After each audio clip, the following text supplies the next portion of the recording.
my observation of the younger generation is that they don't necessarily have the same feelings about racism that some of the older generation has, but they are still being impacted by it, whether it unknowingly or knowingly, and they don't have any idea, when they step out the door that it's not a fair playing field, and more than likely in their lifetime it never will be. So I guess what I'm observing is kind of a little bit of naivety to the situation, and that is probably more harmful than anything. Thinking that everything is cool and fair when it's really not, and you're going out into the world, and people are trying to explain it to you, and you're brushing them off, as if they don't know what they're talking about or know what you're experiencing. Meanwhile, the people that you are eye to eye with do not have the power. Their parents still do, and their grandparents still do, and they don't care for you. So I guess just watching them kind of not take action to prepare themselves for that is been pretty harmful. I have to agree with that. I've always, my mother taught me this, and I firmly believe it is, it doesn't matter how much you talk about how you want things to be integrated or everyone to have equal rights.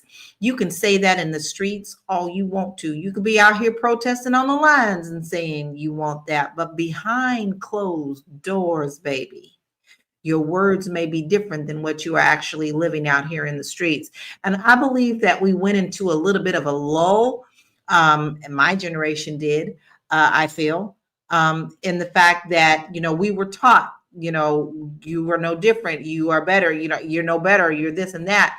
However, we still saw that part of racism go underground because people were afraid to speak it.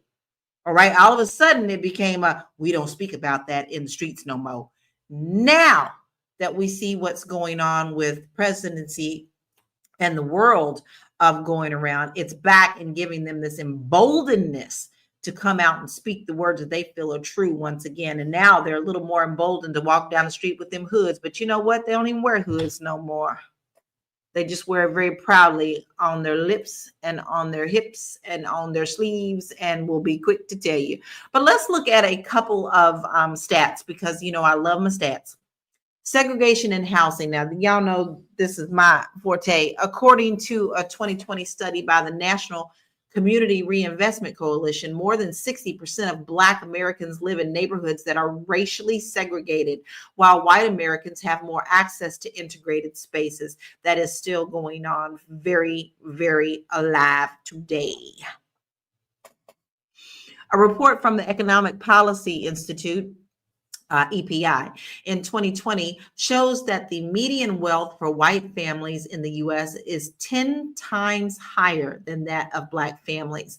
This disparity is in part due to historical segregation, with redlining and banks and everything lining where they want Blacks to be, and discriminatory practices that have limited wealth accumulation for people of color. Let me tell you a little story about Compton, California. Compton, California was a white area. The minute that a Black family moved in and they couldn't chase them off, they decided to close all of their businesses, pack up and move. So anything that caused that community to thrive was instantly snatched away. And that is how it became Compton, California.